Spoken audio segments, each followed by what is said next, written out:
iminsi itandatu ishize indi sabato itangiye, nezezwa no kuruhuka muri uyu munsi uhiriwe.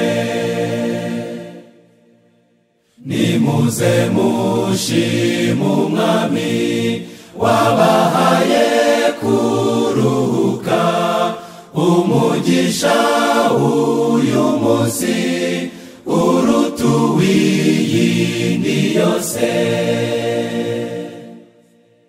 Tunezerwe mu mitima, twishimire ibyo mw'ijuru, mu buruhukiro bwacu ku mwami nyir'isabato. Ituza riva mw'ijuru ritwuzure twebwe twese, hose itorero ry'Imana rikiri imitima myinshi.